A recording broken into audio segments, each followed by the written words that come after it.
Hello दोस्तों, आज हम आप लोगों के लिए लेकर आए हैं त्रिकोणमिति एनसीईआरटी क्लास 10th त्रिकोणमिति का एक 8.1 चैप्टर का एनसीईआरटी जो आपकी बुक है, इस 8.1 का पहला सवाल जो ये आपके सामने दिया गया है। अगर किसी भी त्रिभुज में ABC में कोण B अगर समकोण है, ये जो कोण B दिखाई पड़ रहा है आपको, ये अगर समकोण है तो इसमें जो है आपको साइन A और कॉस C इसको आपको निकालना है। तो साइन A और कॉस C आप कैसे ज्ञात करेंगे? इस तरह से अगर फिगर आ जाते हैं और साइन A कॉस C या साइन C कॉस C या कोई भी त्रिकोणमिति के किसी भी अनुपात का अगर आपको मान ज्ञात करना है तो आप इसको आसानी से कर सकते हैं। जैसे कि इसमें आप इसको देख सकते हैं, ये ट्रायंगल ABC है। अब ट्रायंगल ABC में AB equal to 24 centimetre 24 centimetre दिया गया है और BC 7 सेंटीमीटर दिया गया है। और इसमें जो है आपको साइन A और cos C sine C cos C ज्ञात करना है। इसमें सॉरी, ये साइन A कॉस A रहेगा और ये साइन C कॉस C है दिया गया है। ये आपके एनसीईआरटी बुक का पहले सवाल का पहला खंड और दूसरा खंड आपको बताया जा रहा है।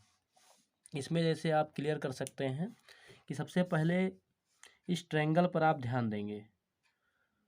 इसमें जो है राइट एंगल ट्रायंगल अर्थात समकोण त्रिभुज में ये लंब है, ये आधार है और भुजा AB जो है लंब है, भुजा BC आधार है।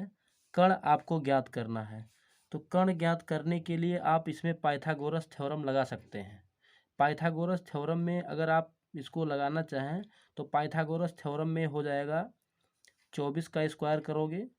पाइथागोरस प्रमेय में बताया गया है कि कर्ण पर बना वर्ग शेष दोनों भुजाओं पर बने वर्गों के योग के बराबर होता है। अर्थात AB का स्क्वायर और BC का स्क्वायर AC के स्क्वायर के बराबर होगा। अर्थात H square equal to P square plus B square. मतलब कर्ण का वर्ग जो है लंब के वर्ग और आधार के वर्ग के बराबर होगा। इस प्रकार से अगर देखा जाए तो यहाँ पर जो है 24 का अगर निकाला जाएगा, AC square equal to AB square plus BC square, AB square plus BC square. अर्थात BC का स्क्वायर और AB का स्क्वायर AC के स्क्वायर के बराबर होगा। इसमें अगर देखा जाए AC इक्वल टू हो जाएगा under root AB square plus BC square. AC equal to 24 का स्क्वायर हो जाएगा और 7 का स्क्वायर हो जाएगा। AC बराबर हो जाएगा यहाँ पर 24 का अगर हम स्क्वायर करते हैं तो ये हो जाता है 576 और 7 का स्क्वायर करेंगे ये 49 हो जाएगा। इस प्रकार से इसको दोनों को जोड़ लिया जाए तो ये हो जाएगा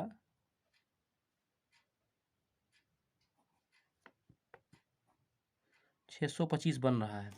अब 625 का वर्गमूल तो आप लोग जानते ही होंगे। 625 का वर्गमूल हो जाएगा, यहाँ पर 625 का जो वर्गमूल बनेगा ये हो जाएगा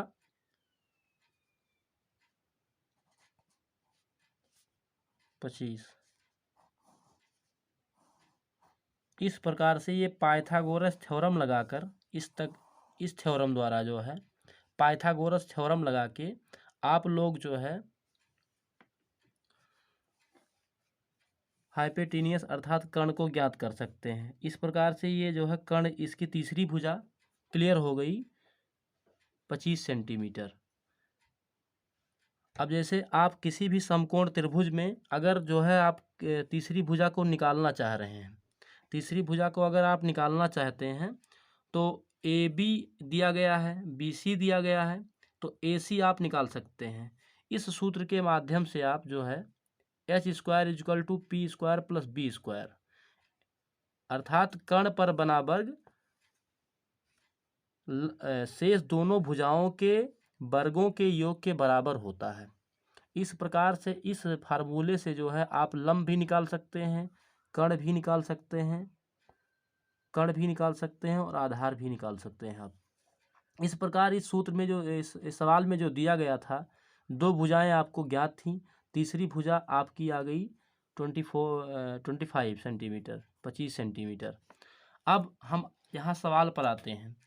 सवाल में दिया गया है, जैसा कि आप लोग जानते हैं कि साइन थीटा बराबर होता है लंब बटा कर्ण, साइन थीटा बराबर लंब बटा कर्ण, कॉस थीटा बराबर, इस प्रकार आप अगर नहीं याद कर पाते हैं इसको तो यहाँ पर जो है ऐसे इसको लिख सकते हो, लाल बटे कक्का, लंब बटा कर्ण, आधार बटा कर्ण और लंब बटा आधार। इसको पलट देंगे तो आप लोग का जो है अगले वीडियो में, इसके पिछले वाले वीडियो में हमने आपको जो है इसके त्रिकोणमितीय अनुपात के सभी मान जो है अनुपातों का मान जो है बताया है, आप लोग उस वीडियो में भी देख सकते हैं। अब हम इस सवाल पर आते हैं। जैसे होता है साइन थीटा बराबर लंब बटा कर्ण, तो यहाँ पर साइन ए बराबर हो जाएगा, साइन ए बराबर हो जाएगा साइन ए। अब साइन ए की वैल्यू हो जाएगी, अब हम इस कोण को काउंट करेंगे, ये वाला कोण, साइन ये इसको पूछ रहा है। तो आप लोग ये जो कर्ण होता है ये क्लियर भुजा होती है, लेकिन जिस कोण को काउंट किया जाएगा उसी के सामने की भुजा लंब हो जाती है। अगर हम इस भुजा को काउंट करेंगे तो इसके सामने की भुजा लंब हो जाएगी, अगर हम इसको काउंट करेंगे तो ये लंब हो जाएगा और इसको अगर लिया जाएगा तो ये लंब हो जाएगा। तो यहाँ पर साइन ए की बात कर रहा है, तो जब साइन ए की बात करी जाएगी तो वहाँ पर हो जाएगा साइन ए बराबर, साइन ए बराबर होता है लंब बटा कर्ण, साइन ए बराबर लंब बटा कर्ण। तो लंब, लंब इसका कौन होगा, यहाँ पर लंब हो जाएगा BC, ये जो BC भुजा है ये यहाँ पर लंब हो जाएगी, तो इसका लंब हो जाएगा BC और कर्ण हो जाएगा AC। इस प्रकार से लंब का मान यहाँ पर 7 और कर्ण का मान हो जाएगा 25, अर्थात साइन, ये जो साइन ए इसमें पूछा गया है, ये साइन ए का मान हो जाएगा 7/25, साइन ए का मान यहाँ पर 7/25 हो जाएगा। इस प्रकार से अगर आप कॉस ए निकालना चाहें तो कॉस ए बराबर हो जाएगा आधार बटे कर्ण, तो आधार कर्ण। अब आधार इसमें देखा जाए तो इसका लंब अगर ये है 7 सेंटीमीटर, मतलब BC इसका अगर लंब है तो आधार हो जाएगा AB, तो यहाँ पर AB बनेगा। इसके बाद AB जो है यहाँ पर आधार हो जाएगा और कर्ण हो जाएगा AC।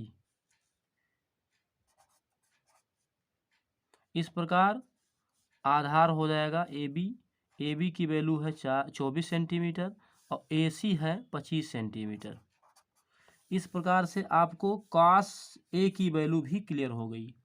कॉस ए बराबर हो जाएगा 24/25, साइन ए बराबर हो जाएगा 7/25। इस प्रकार से आपके ये दोनों की वैल्यू क्लियर हो गई।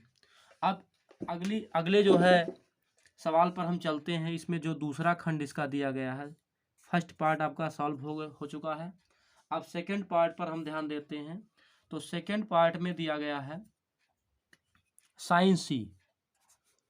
साइन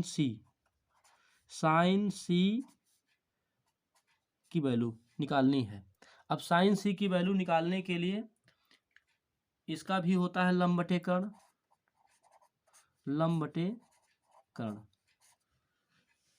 इसमें रोचक बात यह है कि जैसे जब आप साइन ये निकालते हैं तो इस कोण को काउंट करेंगे तो इसके सामने की भुजा लंब ये हो जाएगी, अर्थात BC हो जाएगा लंब।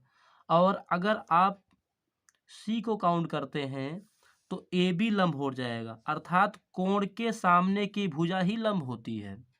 कोण के दिखाए गए कोण के सामने की भुजा ही लंब होती है। जिस कोण को आप काउंट करेंगे वही भुजा इसमें लंब हो जाएगी। अर्थात अगर देखा जाए तो यहाँ पर लंब हो जाएगा AB। तो AB लंब हो गया और कर्ण हो जाएगा AC।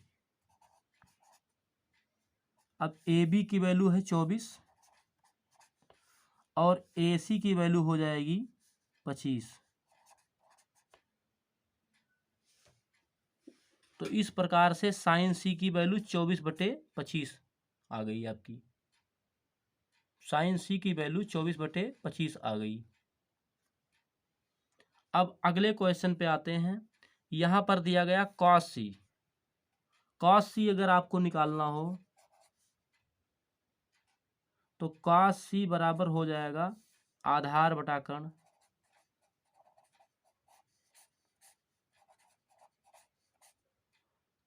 और आधार जो है इसमें बताया गया है, आधार देखा जाए तो C के लिए जो आधार होगा वो BC होगा, क्योंकि लंब ये भुजा है। लंब अगर AB है तो आधार हो जाएगा BC। तो यहाँ पर हो जाएगा BC और कर्ण है AC। BC हो जाएगा 7 और AC हो जाएगा 25। इस प्रकार से cos C निकल गया।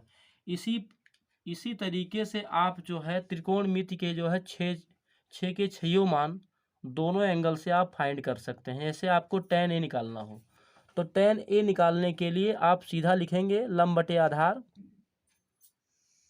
तो साइन थीटा बराबर लंब बटा कर्ण, कॉस थीटा बराबर आधार बटे कर्ण, tan का हो जाएगा लंब बटे आधार। इस प्रकार से आप किसी भी मान को ज्ञात कर सकते हैं। तो ये सवाल जो है आपको समझ में आया होगा, और अगर नहीं आया है तो इसको जो है वीडियो के लास्ट में आप कमेंट भी कर सकते हैं। कोई क्वेरी हो तो उसको पूछ भी सकते हैं। धन्यवाद।